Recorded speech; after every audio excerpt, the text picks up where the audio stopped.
সকলকে শুভ সন্ধ্যা শুভেচ্ছা জানিয়ে আমি সুপর্ণা ইসলামপুর নর্থ দিনাজপুর থেকে। আর মাত্র কয়েকদিন বাকি আছে পুজোর। নবরাত্রি তো শুরু হয়ে গেছে, শনিবার থেকে ষষ্ঠীও শুরু। সকলকে দুর্গাপূজার আগাম শুভেচ্ছা জানিয়ে আজকের ভিডিওটা শুরু করলাম। তোমরা মোটামুটি সবাই জেনেই গিয়েছো।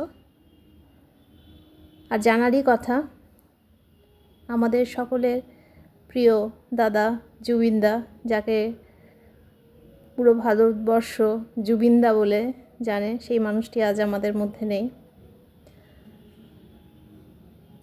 অনেক গুণী মানুষ, অনেক বড় একটা ক্ষতি। ওনার কাছ থেকে আরও অনেক কিছুই আমাদের পাওয়ার ছিল, তবে যেটুকু পাওয়া গেছে সেটাও কিছু কম না।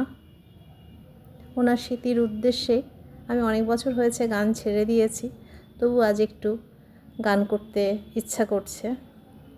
বেশি না, 2 লাইন। যেখানে থাকি সেখানে রেকর্ডিং করা সত্যি খুব অসুবিধা হয়ে যায়, রাস্তার সমস্ত সাউন্ড চলে আসে ঘর পর্যন্ত। তো যাই হোক, তবু তার মধ্যেও একটু করি।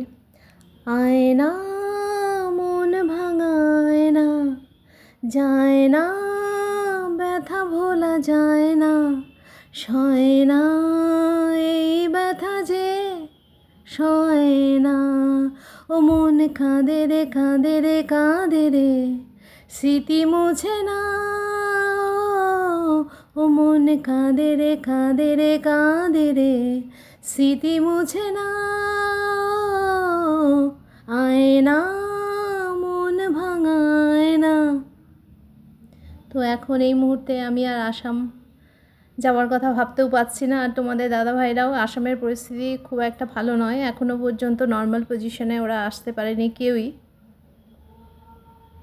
আমাদের এত খারাপ লাগছে, তো ওদের কাছে তো আরও অনেক বেশি খারাপ লাগারই কথা। তো যাই হোক, এই ভিডিওটা যেদিন আমি তোমাদের দাদাভাইকে সঙ্গে করে জঙ্গলি বাবার মন্দিরে গিয়েছিলাম, সেই দিন করেছিলাম। কিছু কথাবার্তার হেরফের হতে পারে, তো তোমরা একটু অ্যাডজাস্ট করে নিও। আমি নিজেও একজন শিল্পী, হয়তো চাইলে আজকে আমিও খুব একটা ভালো জায়গায় পৌঁছাতে পারতাম, তো সেই লাইফটা চাইনি। তো খুব খারাপ লাগছে, খুব বেশি কথা বলতে ইচ্ছা করছে না।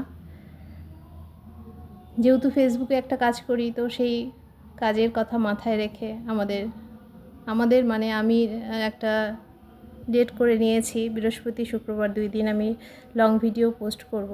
তো আজকে লং ভিডিও পোস্ট করারই কথা। ওভার ভয়েস দিলাম। ভালো লাগলে লাইক কমেন্ট শেয়ার করে সঙ্গে থেকো। এখন তোমরা ইসলামপুরই দেখছো, বাইপাসটা। এখন আমরা জঙ্গলি বাবার মন্দিরে যাচ্ছি।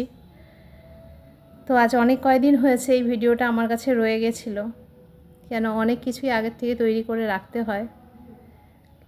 একটা লং ভিডিও মোটামুটি 3 মিনিটের উপরে যেখানে দিতে হয়, যেহেতু অনেক ক্রিয়েটাররাই বলেছে যারা অনেক বেশি এই প্ল্যাটফর্মের আপডেট নিয়ে কাজ করে। যাই হোক,